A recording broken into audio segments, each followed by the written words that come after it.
Well, Scrubs is officially back, and 2 episodes are out.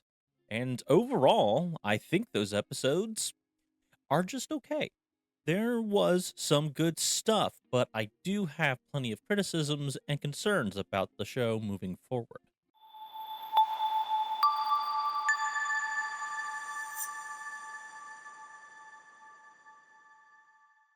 So, I watched the first 2 episodes next day on Hulu, back to back.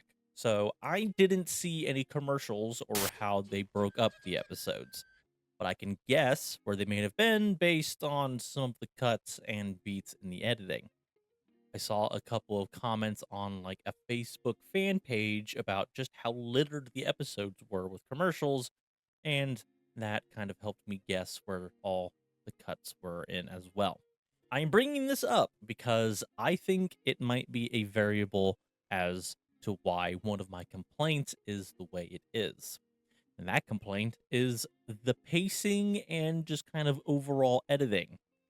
The episodes are packed with jokes and plot points that it was just desperate to get out.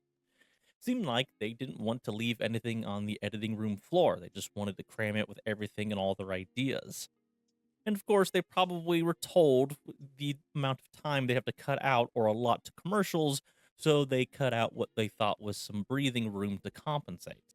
But it was sometimes jarring just how quickly they would move on or have a random hard cut to something else that kind of just made the scene feel like it was cut off halfway through. Then there would be the old sound effects, from the original shows that would just kick in. And there weren't as many of them as before. Or, maybe they would feel a little delayed or forced in. I guess overall, the sound effects just didn't feel as well used as they used to be. Also, how the show is shot and lit is very different from the original show.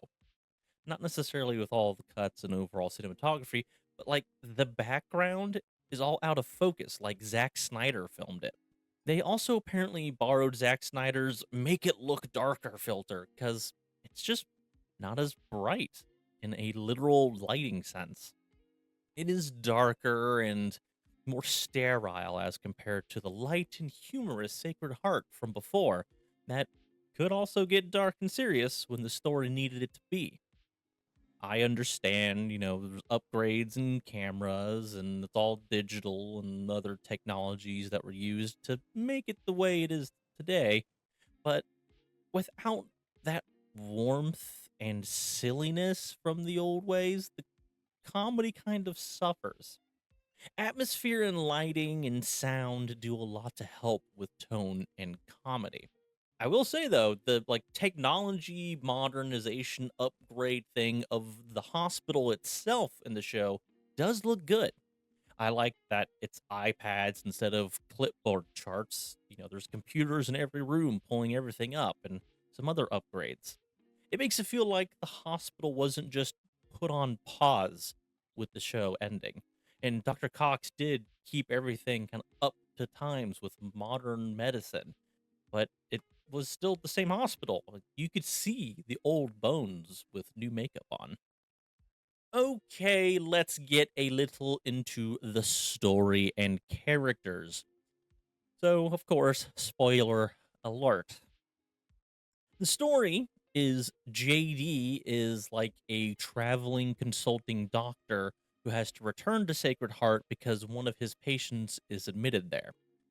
He reconnects with a few of the old cast and meets the new interns. He realizes he misses teaching and all the action that comes with being at a real hospital.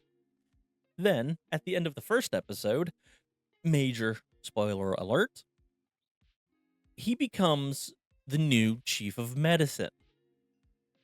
Yeah, get back to that in a little bit. In the second episode, JD has to refine his teaching voice and style. So, kind of redoing like some of the stuff they did before in the old show, where he did get some of his interns and he was struggling with should he be loose and friendly or more firm and strict. It is described this time, however, more as being the hero versus a villain. Also, In this episode, JD has to come to realize that he is now the head man and he has no one to run to for advice or mentorship or help him manage the hero and villain sides of being the chief of medicine. There are also B plots throughout both episodes with other characters, old and new, and I will cover those a little bit more when I do like the character breakdowns, which is actually now. Let's go ahead and get into those character breakdowns, and we'll start with the old. So, with that bombshell of JD becoming the chief of medicine still ringing in your ears, you must be thinking something along the lines of, so, Dr. Cox, is he gone? Right? Well, yes, at least in terms of episode 2, because he's not in that one. But I believe he is supposed to be in at least 4 of this 9 episode season. In terms of what we get from him and what his character does in the first episode, he is partially responsible for JD's return to Sacred Heart. Dr. Cox personally wants JD to have the chief of medicine job because he just can't mentor the new generation because of political correctness and the Gen Z TikTok snowflakes. Giving JD the job, however, made an Asian doctor that Coxie was mentoring very angry and makes him want to undermine JD. So, does Dr. Cox do a Bob Kelso and stick around the hospital and mentor JD on being the chief of medicine? Or does he maybe have some trouble letting go of Sacred Heart?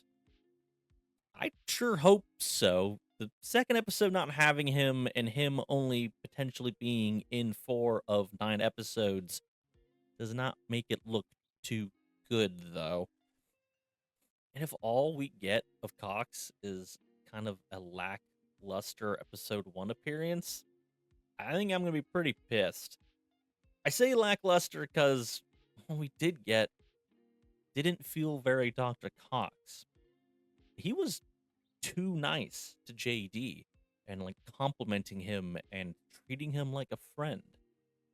I know we had the moment at the end of season 8 with him, like saying how much he secretly liked JD, but him outwardly showing it just still doesn't feel very Cox. And yeah, he did do some rants at the interns, and they were just okay. It wasn't close to peak Cox. But, I mean, those rants did show a glimpse of the old Perry. And I don't mind him softening to JD a little after all the years. But him treating the way he does in the episodes and begging him to take the job and complimenting him just didn't feel very Cox. It also makes sense that Cox would make JD the chief of medicine, but just outright giving it to him. After years of JD not being at a real hospital, again, doesn't really feel like Cox. I would think that Dr. Cox would like dangle the job at JD, but the bombshell at the end of the episode is that Cox wouldn't just let him have it immediately. He would mentor him again on the ins and outs of the jobs and like do an angry rant at him about how he won't let JD be a shit chief since it would reflect bad on him and his mentoring. Kind of like what he did when JD was no longer, I believe, a resident, and Cox said he would never stop mentoring him. Well, Nubile One, your last lesson, and you didn't even need it. 3 years, and it's finally over. I know what you want. I do.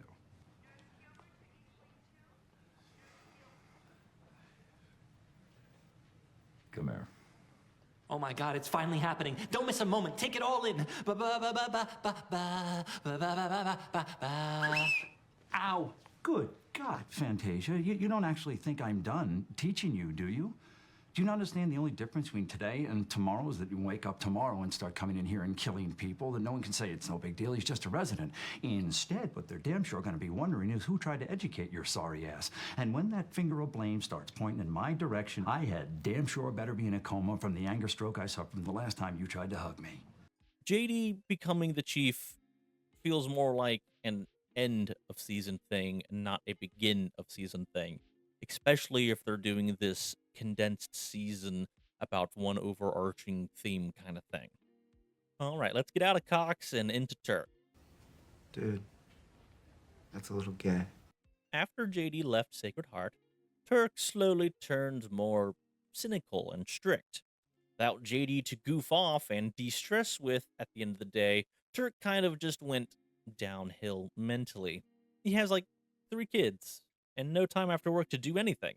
So he's a little closed off to the world. He doesn't goof off or have as much fun with anybody or with his interns. And he doesn't even let the interns get involved with like the surgeries. He also let his friendship with Elliot slip. But with JD back, he starts becoming his old self again and kind of realizing what he had become, kind of getting drawn out of that funk.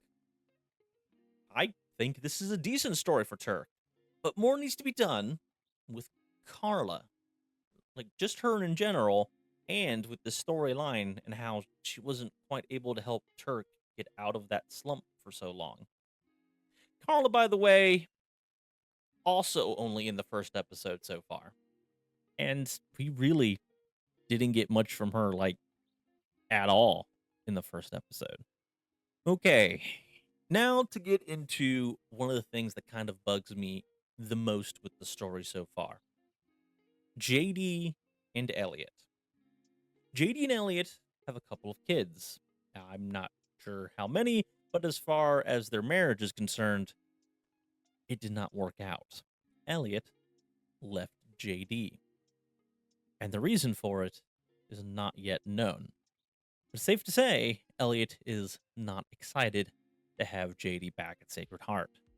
So yeah, after 8 seasons, and finally getting, in my opinion, a satisfying conclusion to the JD and Elliot relationship, they are just put right back to former relationship friends that might get together again and has all this drama between them. It feels like a cheap trick to just easily get some drama between the characters and keep the option of starting some new romance and back to them thing alive. I hate this. JD being a good doctor, but a shit husband and partner after so much of what happened over the original 8 seasons is just ridiculous. He should be learning more about parenting lessons that maybe translate to parenting slash mentoring the interns. Along with this, he should be learning and doing overview lessons and shit about maintaining the relationship with Elliot. Maybe show how hard it is for them to work together again, and having JD as the boss when we all know Elliot at home is probably in charge. Elliot was in both episodes, but we still didn't get a whole lot of her either. It was really just the divorce stuff and her thinking she lost her friendship with Turk in the divorce. JD is still the main POV of the show, and he's pretty much the same JD as before. But he is a more grown up and mature version. I don't know if Zach Braff is just getting older and that's just his voice now, or it's a creative decision, but Zach is using a more gruff, aged voice. What the hell? I could help so many people. And then we'd all have sex to celebrate surviving. He isn't as silly and playful with his voice, and it doesn't always feel right. Even the sound mixing for the voiceover doesn't sound quite right. But the humor and mannerisms and comedy structure is all still there. Zach can still clearly do JD. I mean, just look at the T-Mobile commercials. In those, he's arguably doing JD better than in these first 2 episodes. So, yeah, not much to mention or complain about with that character so far. except I guess the direction and maybe the presentation. We'll have to see more when we start to get information about like the divorce and how he handles his new role. Okay, so on to the new characters. There is not much to say about them yet, actually. They are in the show a lot. You have the obsessed with bedside manner Brit. You have the very overconfident but very capable jock like character that everyone calls handsome. And you have the weird girl, the influencer, and the more self motivated, wanting to prove herself one. I don't hate them. The actors weren't the best at comedy. I don't think they could carry the show if the big three weren't there and, all the cameos. Oh, right. Actually, forgot two other characters. There was this girl who was like the fun police, political correct advisor lady. I'm not sure if she's like the HR person or a lawyer or just what her position is and why Dr. Cox actually did what she said, or even JD. But yeah, she is like the political correct or woke enforcement person. She's actually kind of responsible for taking a lot of the fun out of JD, like making it so he can't give people nicknames. And she's kind of like the device of the show to be able to present how times have changed. And the show does try to show how some of her policies are stupid, and I hope they do more with that and have JD be able to do a bit more like JD stuff, maybe in Rebellion or doing matches of, work can be a little fun, and not have to be so overly sensitive kind of thing. But yeah, I don't know. Personally, I don't think she was very funny, and I suspect her shtick will become stale. But I mean, with her, we kind of saw that the show is still willing to present and show multiple sides to arguments and ideas, and it doesn't immediately just like apologize for its for all the older seasons and everything that could have been risque jokes not being able to show today or anything like that. All right, so you got the lady who wasn't very funny and kind of stale, and then you have the Asian angry doc who's kind of not funny and kind of get a little stale. He has just been cringe so far, in my opinion. Not really entertaining or funny, and he's like this odd janitor and Cox mashup. He hasn't been shown to be a good doctor yet, but he is decent at the business stuff, I guess. We will see with him, but so far, I'm just not enjoying him as like the foil and opposing idea for JD. He just isn't a very likable character yet. He seems needed, but the execution and the making him likable just isn't there. I mean, like the janitor wasn't exactly a good guy or have any valid reasons for messing with JD, but the old show made it work really well. Dr. Cox and Kelso being dicks and showing how like Kelso can maybe be hiding that he's a dick, and Cox is just like it's a mask that he's a dick, but he's actually nice. All this stuff was really well done, really created, and like the insults were so unique. You saw the different heart in there, and like you still endeared yourself to these characters really well, and they were entertaining to watch.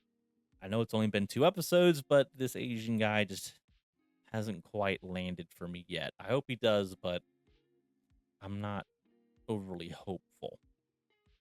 So yeah, let's go ahead and just kind of wrap up this with some overall ideas. So far, the show feels like it's just kind of a cameo fest. While JD, Turk, and Elliot are the main focus, and mostly JD actually. And there's feels like it's gonna shift a lot to the interns eventually. I personally want more of the older characters to come back. I think there's still plenty that can be done with them. I want more Turk and Carla and their relationship, and I want more of Elliot too. And of course, I want more Cox. And if they do bring him back for more, I want them to kind of step it up a notch. Dr. Cox was one of the most important and beloved characters of the original show.